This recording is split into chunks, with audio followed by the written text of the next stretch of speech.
venha orar. John Piper diz assim: se você não orar, você não viverá. Se você não ora, você não vive. Não vive. Quanto aos pregadores, isso para oficiais, para pregadores. Leonard Ravenhill disse que o pregador que não ora pelo menos 2 horas por dia não vale um vintém. Diz também que o pecador para de orar, mas o homem de oração para de pecar. Diga-me o quanto um homem ora e eu direi o quanto ele é grande diante de Deus. Perguntaram uma vez para ele: tal pregador aí famoso, o que você acha? Você acha que ele é homem de Deus? Ravenhill respondeu: não sei, nunca orei com ele. Deixa eu orar com ele, eu vou saber. Crente que não ora está fadado à falência, ao fracasso, à queda. Não presta para muita coisa não. Precisamos orar. Paulo diz em Tessalonicenses: orai sem cessar. A.W. Tozer também diz que Deus não se curvou à nossa pressa nervosa, e aquele que quiser algo de Deus deve aprender a gastar tempo, e muito tempo, em oração.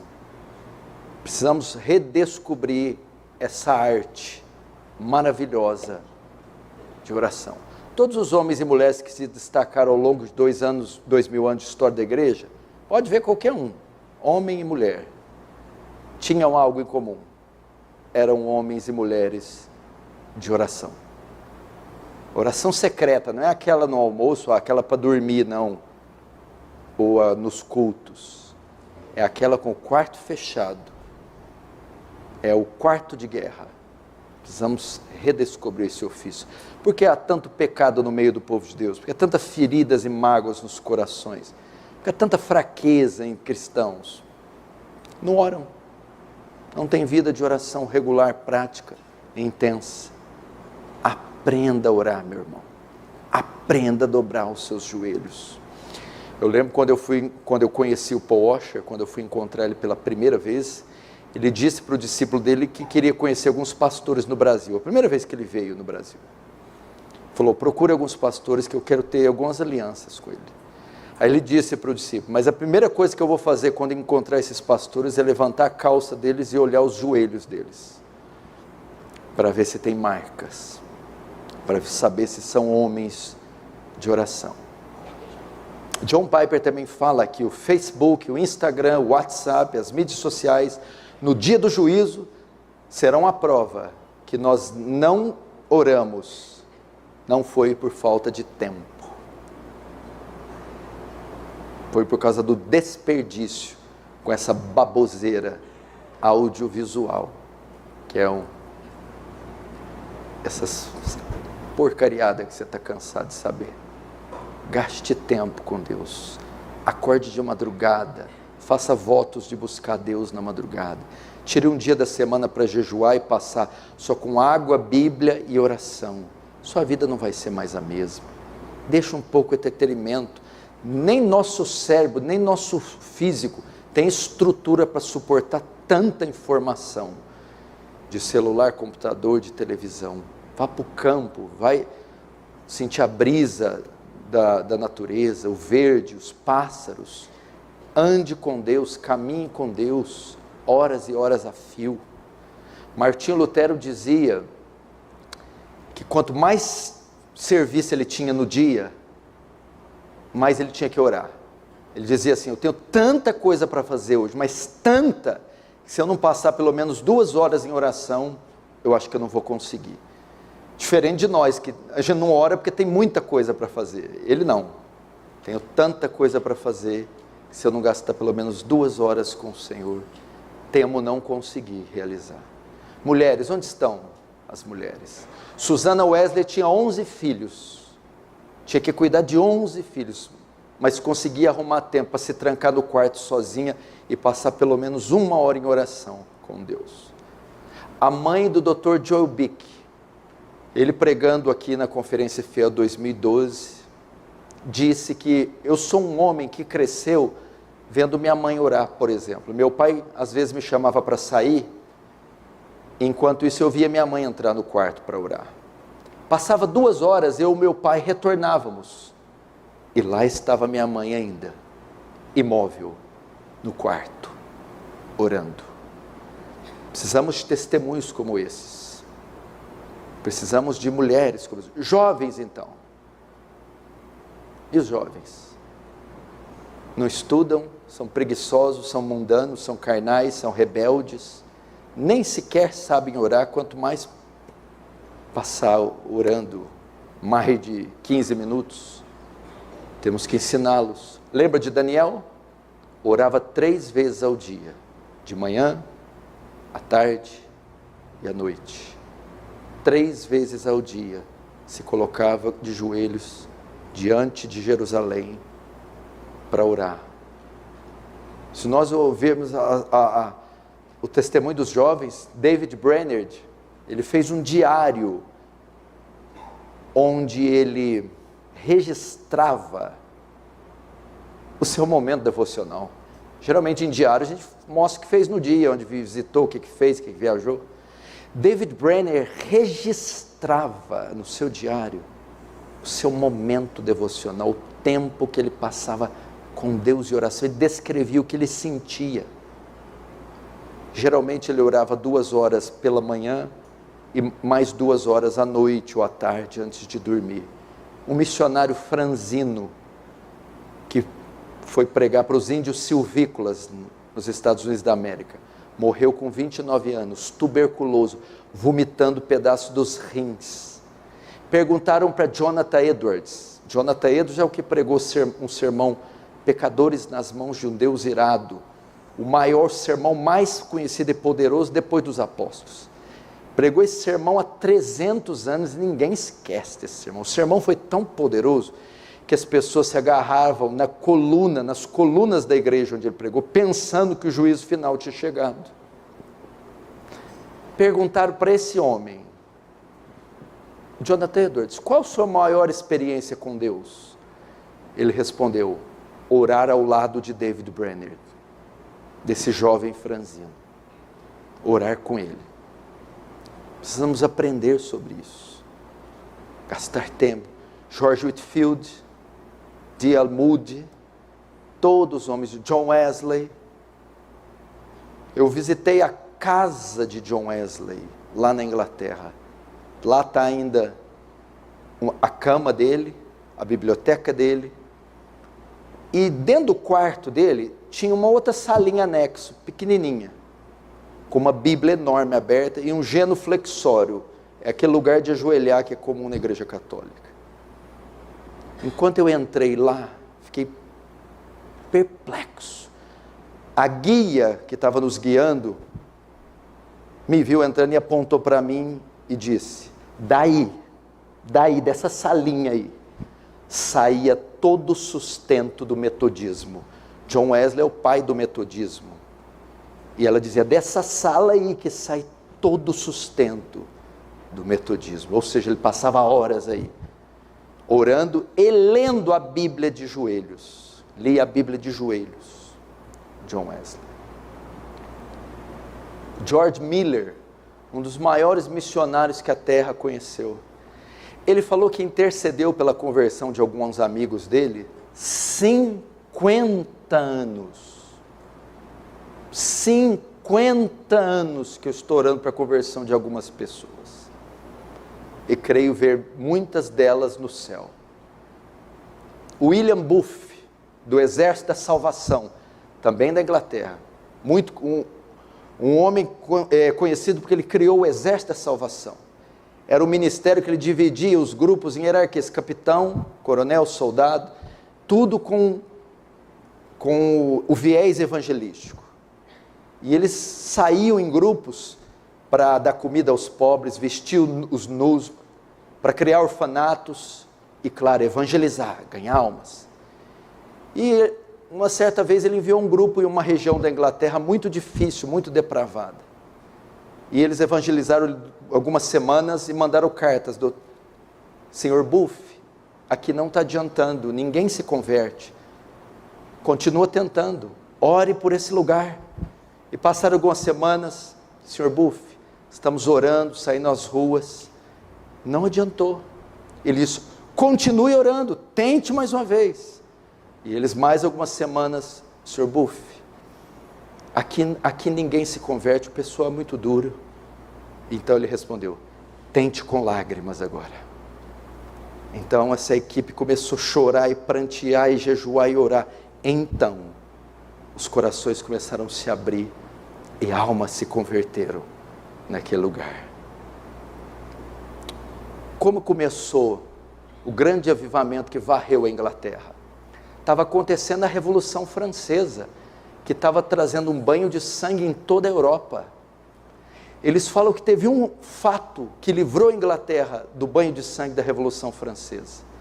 Foi que alguns jovens começaram a orar, criaram um grupo chamado Clube Santo e começaram a orar na capela da universidade, de madrugada.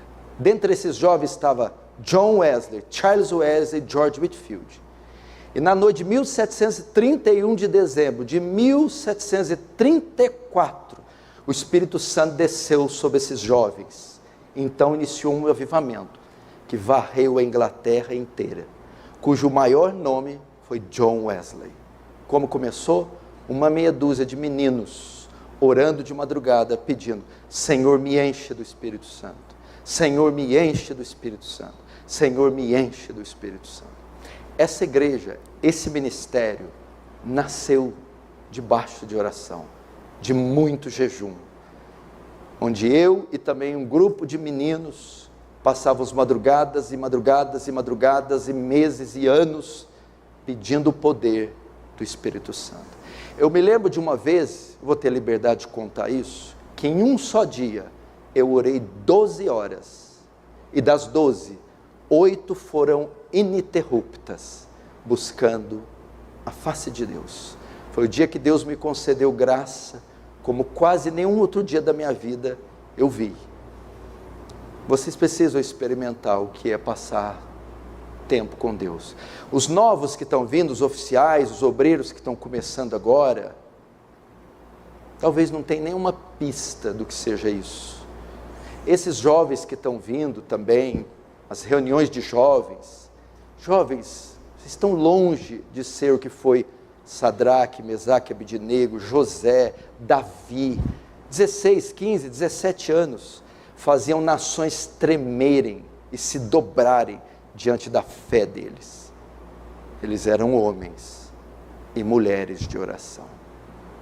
Eu conheci aqui mesmo, uma assembleiana, uma senhorazinha da assembleia, conheci ela, e veio a filha dela e falou assim, ó, pega amizade com ela, porque essa mulher de noite, madrugada, ela não dorme, ela passa a noite inteira orando. Se você pegar amizade com ela, ela vai pegar seu nome e ela vai ser a sua intercessora. Precisamos disso, orar. Arnold Schwarzenegger, que foi 7 vezes Mr. Olímpia de fisiculturismo, tinha um epíteto, um slogan, uma frase, no pain, no gain. Sem dor, sem crescimento. A nossa frase deve ser, no pray, no gain. Sem oração, sem crescimento. Pastor, orar é fácil? Não. Orar dói. Orar requer esforço, disciplina? Requer. É para qualquer um? Não é. Você já viu 10 pessoas ganhar a medalha de ouro na mesma prova? Não tem, é uma só. Tem 10 Michael Phelps? Não tem. 10 Pelé? Não tem. Quem são esses? Cheio de talento. 6 horas por dia dentro da piscina, 6 dias por semana. É isso aí que dá ouro, não é talento não. Pergunta para o Cristiano Ronaldo se é talento. Treino, disciplina. Mas eu vou ter que deixar a pizza e jejuar? A televisão para orar? Os amiguinhos, comunhão para ficar sozinho no meio do mato com Deus? Exatamente. Um atleta não faz isso? Vamos para a balada, não posso, preciso participar da Olimpíada. Vamos comer bolo de chocolate, não posso, preciso ganhar a Olimpíada. Vamos namorar, ficar, não posso, Olimpíada. Vamos acordar dormir tarde, não posso, Olimpíada. Paulo vai falar, eles, para ganhar uma coroa corruptível, de tudo se abstém. 1 Coríntios 9. Nós, uma coroa incorruptível. Imagina, a Nádia Comaneci. Durante 4 anos essa menina treinou, não teve vida para competir numa prova de 40 segundos. Acabou. Eu não posso dedicar minha vida, não para uma prova de 40 segundos, mas para a vida eterna. Ela não é fanática, radical, doida. Essa menina não sai, não tem amigo, não paquera, não come besteira, dorme cedo, para ganhar a medalha de ouro. Aí eu, para fazer a mesma coisa, eu fazendo a mesma coisa, para ganhar a vida eterna, aí sou retardado, fanático, radical. Aliás, a maioria de nós nem tem mais esse título, né? Quem chama a gente de fanático? Que jeito?